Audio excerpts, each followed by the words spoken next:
হুমায়ুন কবির সাহেব একমাত্র লোক মুর্শিদাবাদের, একমাত্র বিধায়ক যিনি সত্যিকে সত্যি মিথ্যাকে মিথ্যা বলেছিলেন। দেখুন, এই এলাকা বলে নয়, গোটা পশ্চিমবঙ্গের মানুষ কম বেশি কেউ না কেউ শাসক দলের সঙ্গে যুক্ত ছিল, যেহেতু দীর্ঘ 15 বছর ধরে এই দলটা চলছে এখানে। সেই দলটা কয়েকটা জিনিসের উপর দাঁড়িয়েছিল।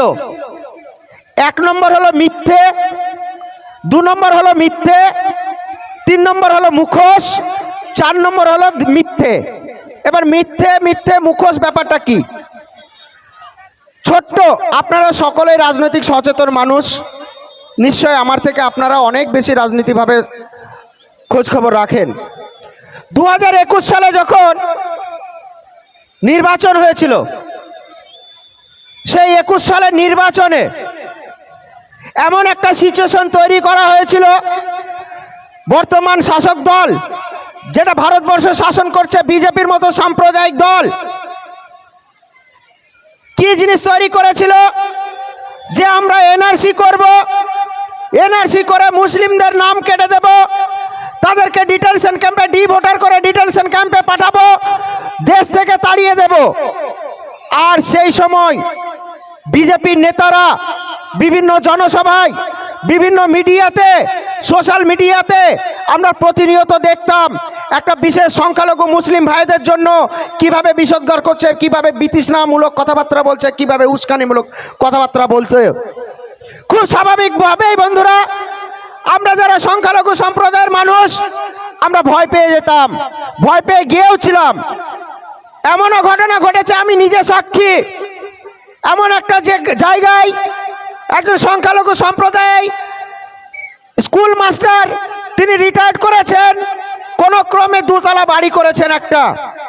সেখানে কথা হচ্ছে যে এনআরসি করে এই মাস্টার মশাইকে তাড়িয়ে দেব, এই বাড়িটা আমি দখল করব। পাশ থেকে আরেকজন বলছে ওর পুকুরটা আমি দখল করব। বন্ধু, এটা হয়েছিল কি হয়নি বলুন আপনারা? এটা 2021 সালে এনআরসি যখন তৈরি হয়, এটা সাধারণ মানুষের দোষ ছিল না, এটা রাজনৈতিক নেতারা সেই সময় তৈরি করেছিল সিচুয়েশনটা। সেই ভয়ে গোটা রাজ্য জুড়ে সংখ্যালঘু মুসলিম ভাইয়েরা তারা তৃণমূল দলকে পছন্দ না করলেও তাদের কাছে কোনো অপশন ছিল না, তারা বাধ্য হয়েছিল তৃণমূলকে ভোট দিতে। সেই ভোটটা দেওয়ার পরে যখন সরকার এলো, মমতা ব্যানার্জির সরকার, আমরা ভেবেছিলাম হয়তো আমরা যারা সংখ্যালঘু ভাই, আমাদের সঙ্গে হয়তো এবার ন্যায় হবে, আমাদের সঙ্গে হয়তো এবার সঠিক বিচার হবে। কিন্তু অত্যন্ত দুঃখের সঙ্গে জানাই যে সরকার বসার পর মমতা ব্যানার্জি যখন নিজের ক্ষমতা দখল করলেন, তিনি দিনের পর দিন একটার পর একটা যখন কেন্দ্র থেকে রাজ্যের একটার পর একটা বিল শুরু হয়ে গেল। আচ্ছা, আপনারা যারা একটু রাজনীতি খোঁজ খবর রাখেন, আপনারা বলুন, কেন্দ্রে যখন কোনো রায় বের করে, কেন্দ্রে যখন কোনো সংবিধানে যখন কোনো ধারা বের করে, কোনো আইন প্রণয়ন হয়, সেই সময় রাজ্যের তৃণমূল দল যদি ওয়াকআউট করে, তাহলে সেই আইন বা সেই ধারা প্রয়োগ হবে না। আপনারা জানেন, রাজ্যে যখন গোটা দেশে যখন 3 তালাক নিয়ে একটা হয়েছিল, বিল এনেছিল, ওয়াকআপ নিয়ে বিল এনেছিল, যদি সেই সময় সংখ্যালঘু ভাইদের যদি সত্যিই দরদ থাকতো সংখ্যালঘু ভাইদের প্রতি তৃণমূলের মমতা ব্যানার্জির, তাহলে তার দল যদি ওয়াকআউট করতো, তাহলে না 3 তালাক বিল পাস হতো, না ওয়াকআপ বিল পাস হতো, না এসআইআর বিল পাস হতো। ওয়াকআপ নিয়ে যখন কথা বলল কেন্দ্রের সাম্প্রদায়িক দল বিজেপি, যে সংখ্যালঘু মুসলিম ভাইরা, আপনারা আমরা আমাদের পূর্বপুরুষ, আমাদের বাপ দাদারা যে জায়গাটা দান করে আপনার কবরস্থানের জন্য, আপনার মসজিদের জন্য, আপনার মাজারের জন্য, মক্তবের জন্য যে দান করে গিয়েছে, যে জায়গা আজ থেকে 50 বছর 100 বছর আগে হঠাৎ করে কেন্দ্রের বিজেপির সরকার সেই সম্পত্তির উপর লোলুপ দৃষ্টি ফেললো, কুনজর ফেললো। হঠাৎ করে এই রাজ্যের কিছু বলছেন? ও, আপনারা একটু বসে যান, পিছনে ওরা দেখতে পাচ্ছে না। একটু বসে যান, নেতৃত্ব ঢুকছে, নেতা ঢুকছে। সেই সময় যদি আমরা কি দেখলাম, যে ওয়াকফ বিল নিয়ে যখন মুসলিম সম্প্রদায়েরা বলতে লাগলো, টুকটাক কথা বলার পরে যখন আন্দোলনে নামলো, তখন এই রাজ্যের মুখ্যমন্ত্রী তখন কি বলেছিলেন শামসেরগঞ্জে এসে, যে এখানে এসে ওয়াকফ নিয়ে কোনো গুলোগুলি চলবে না, কোনো আন্দোলন চলবে না। আপনারা যদি আন্দোলন করেন তাহলে দিল্লি গিয়ে আন্দোলন করতে হবে। কেন বন্ধু, সেদিন দুঃখ লাগেনি আপনার? আমি একজন সংখ্যালঘু সম্প্রদায়ের মানুষ হিসাবে অত্যন্ত দুঃখ পেয়েছিলাম মমতা ব্যানার্জির কথায়। আমরা আশা করেছিলাম যে এই সরকারটা আমাদের ভোটে গঠন হয়েছিল, আমাদের সঙ্গে ভোট নিয়ে আমাদের অধিকারের প্রশ্ন যখন উঠে তখন উনি আমাদের অধিকারের প্রশ্নে আমাদের পাশে না দাঁড়িয়ে তিনি আমাদেরকে পরোক্ষে বলছে দিল্লি গিয়ে আন্দোলন করুন। ওনার কি উচিত ছিল, উনি যদি সেদিন বলতেন যে সংখ্যালঘু ভাইরা আপনারা কষ্ট পাবেন না, আপনারা চিন্তা করবেন না, আপনাদের পাশে আমি আছি, সরকার, পশ্চিমবঙ্গের সরকার সংখ্যালঘু ভাইদের পাশে আছে, তাদের আইনত যদি রক্ষা করতে হয় তাদের সম্পত্তি এই সরকার আপনাদের পাশে দাঁড়িয়ে করবেন। সেদিনকে বলার ক্ষমতা হয়নি মমতা ব্যানার্জির। কেন জানেন, সেদিন যদি ওয়াকফ বিলের বিরোধিতা করতো মমতা ব্যানার্জি, তার ভাইপোকে তার পরের দিনকে কেন্দ্র সরকার থেকে অ্যারেস্ট করা হতো। শুধুমাত্র তার ভাইপোকে বাঁচানোর জন্য সেদিন মুসলিম সম্প্রদায়ের উপর এসে উনি বললেন যে এখানে আন্দোলন হবে না, মানে উনি শাখের করাতের মধ্যে পড়লেন, ঘর বাঁচাবেন না সংখ্যালঘু ভাইদেরকে বাঁচাবেন, এটা করতে পারলেন না।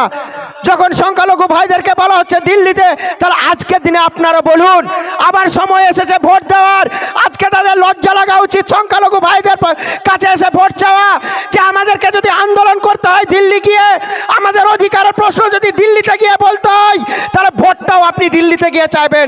বলা উচিত কিনা বলুন আপনারা, এই মমতা ব্যানার্জির ভোটটা দিল্লিতে গিয়ে চাওয়া উচিত কিনা? আজকে কথায় কথায় তিনি বলেন যে তিনি নাকি মুসলিম দরদি। কি করে মুসলিম দরদি না, তিনি মুসলিম বিরোধী।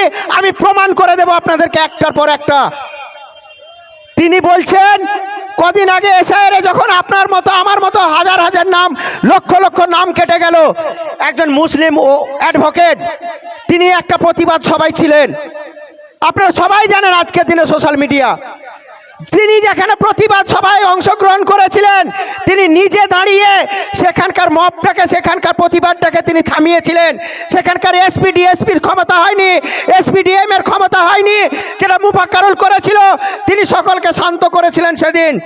আর একটা ঘটনা ঘটেছিল সেই জায়গা থেকে 15 কিলোমিটার দূরে মোথাবাড়ি বলে একটা জায়গা, সেখানেও যে আন্দোলন হয়েছিল তার সঙ্গে জাজেদের আক্রমণ করার কোনো গল্প ঘটেনি। এবার আপনি বলেন কি করে বলছেন? আপনারা সোশ্যাল মিডিয়ায় দেখেছেন অ্যালিগেশনটা কি ছিল, অভিযোগটা কি ছিল? অভিযোগটা এটা তোলা হয়েছিল যে জাজদেরকে আক্রমণ করা হয়েছে, বিচারপতিদেরকে আক্রমণ করেছে কোনো প্রতিবাদী দল। বাস্তবে কি তাই হয়েছিল? না বন্ধু, সেটা হয়নি। আজকে যদি রাজ্যের কোনো জায়গায় বিচারপতি বা এসপিডিএমকে আক্রমণ করা হয়, তাহলে শুধু একটা কণ্ঠস্বর বা একটা ভয়েস আসতো না, গোটা মিডিয়া ছয়লাভ হয়ে যেত। আপনারা দেখেছেন ফেসবুকে যে ঘটনাটা আমরা দেখেছি, একটা গাড়ির কাঁচ, স্টিল ফটো, গাড়ির কাঁচ ভাঙা, আর একটা মহিলার ভিডিও মানে অডিও, তাই তো? যেটা বলা হয়েছিল যে জাজদেরকে আক্রমণ করা হয়েছিল। ঘটনাটা কি হয়েছিল আপনারা জানেন কি? ঘটনাটা হয়েছিল ফেসবুক বা সোশ্যাল মিডিয়া বা মিডিয়াতে যেটা আমরা দেখেছিলাম, যে সেখানে কি একটা গাড়ি, তাতে কাঁচ, সামনেকার কাঁচটা ভাঙা, আর একটা ভিডিও অডিওতে মানে ভয়েসে বলছে যে আপনারা আমাদেরকে বাঁচান, আমাদেরকে মেরে দেবে, একটা মহিলা কণ্ঠে। এটা থেকে প্রমাণ হয় কি যে এটা কোনো জাজের ঘটনা, কোনো জাজকে আক্রমণ করা হয়েছে? প্রমাণ হয়? প্রমাণ হয় না। যদি সত্যিকারের জাজকে আক্রমণ করা হতো তাহলে এটা মিডিয়াতে ভিডিও ফুটেজ থাকতো, ঘটনাটা আরও বেশি করে জানতে পারতাম আমরা। সেটা দেখলাম না, একটা স্টিল ফটোকে। আচ্ছা, ওই ঘটনাটা তো যে কোনো মহিলাকে আজকালকার যুগে যেভাবে মুসলিমদেরকে কলঙ্কিত করার জন্য, মুসলিম সম্প্রদায়কে কলুষিত করার জন্য যেভাবে প্রতিনিয়ত গর্জি মিডিয়া, প্রতিনিয়ত এই চটুকারি মিডিয়া, প্রত্যেক নিয়ত যেভাবে মুসলিমদের প্রতি বিতৃষ্ণা জমা তো ছড়াচ্ছে, তারা কি ছাড়তো? ছাড়তো না। দেখুন, যদি ঘটনা এখনই সত্যিকারের জাজদেরকে আক্রমণ করা হয়ে থাকে, তাহলে আমি একজন স্বাধীন দেশের স্বাধীন নাগরিক হিসাবে, একজন দেশভক্ত নাগরিক হিসাবে বলবো যে সেটা অন্যায় হয়েছে। কিন্তু সেটা হয়নি, আমি জোর করে বলতে পারি তার ফুটেজ কোথায়। শুধুমাত্র একটা স্টিল ফটো দিয়ে প্রমাণ হয় না। সেখানকার ঘটনাটা ঘটিয়ে সেখানকার ঘটনাকে চুপচাপ করে যখন মোফাক্কারুল সেখান থেকে চলে গিয়ে আপনার এয়ারপোর্টে গেল, বাগডোগরা এয়ারপোর্ট থেকে সে তার ছেলে মেয়ে থাকে, বাচ্চারা থাকে, সংসার পরিবার আছে কলকাতায়, ওখান থেকে বিমান ধরে সে কলকাতা যাবে। হঠাৎ করে টিভির পর্দায় কি দেখলাম, মমতা ব্যানার্জির অ্যাটিচিউডটা দেখেন। মমতা ব্যানার্জি এইভাবে কোনো একটা এতে প্রোগ্রামে গিয়ে বলছে, মানে একটা মানুষের মনে কত ঘেন্না থাকলে এই ধরনের চিন্তা ভাবনা আসতে পারে। বলছে মালদাতে যারা অসহযোগ করেছে, মালদাতে যারা উস্কিয়েছিল মানুষকে, মালদাতে যারা প্রতিবাদ করেছিল, জঙ্গি কার্যকলাপের সঙ্গে তারা যুক্ত থাকতে পারে কিনা জানা নেই। সেই কালপ্রিটটাকে আমরা বাগডোগরা থেকে আমার সিআইডি গ্রেপ্তার করেছে। বলেছিল কিনা বলুন? কি করে বলল? আমার সিআইডি, ও মানে পুলিশ বললে ওর ক্রেডিটটা নেওয়া যাবে না, তখন বলবে এখন তো ইলেকশন কমিশনের পুলিশ। তাই তিনি বলছেন যে আমার সিআইডি গ্রেপ্তার করেছে। আচ্ছা, মুফাক্কারুল কি জঙ্গি? মুফাক্কারুল কি অসামাজিক কার্যকলাপের সঙ্গে যুক্ত? তিনি একজন অ্যাডভোকেট এবং সচেতন অ্যাডভোকেট। কালকে তো বেল হয়েছে তার। তাহলে সেদিন একজন মুখ্যমন্ত্রী তার মুখের ভাষা, তার শারীরিক ল্যাঙ্গুয়েজ কেন এরকম হবে? শুধু মুফাক্কারুল বলে, মুফাক্কারুল শুধু মুসলিম নাম বলে কেন? যখন অসীম সরকার আমার নবী সাহেব আমার ইসলাম ধর্ম নিয়ে, আমার কোরআন নিয়ে যখন অবমাননামূলক মন্তব্য করে, গোটা রাজ্যে যখন 900টা থানায় এফআইআর হয়, 900টা জায়গায় যখন এফআইআর করে, যখন সংখ্যালঘু মুসলিম ভাইয়েরা আমরা আইনের কাছে সাহায্য চাই যে একজন কালপ্রিট, একজন দেশদ্রোহী, একজন সাম্প্রদায়িক একজন এমএলএ সে যখন আমার ধর্মকে অপমান করে, তার বিরুদ্ধে যখন এফআইআর হয়, তখন মমতা ব্যানার্জির পুলিশ কোথায় ছিল? মমতা ব্যানার্জির পুলিশ ক্ষমতা হয়নি কেন অসীম সরকারকে অ্যারেস্ট করার? হয়েছিল কি? হয়নি। এটাই হলো মমতা ব্যানার্জির আসল রূপ।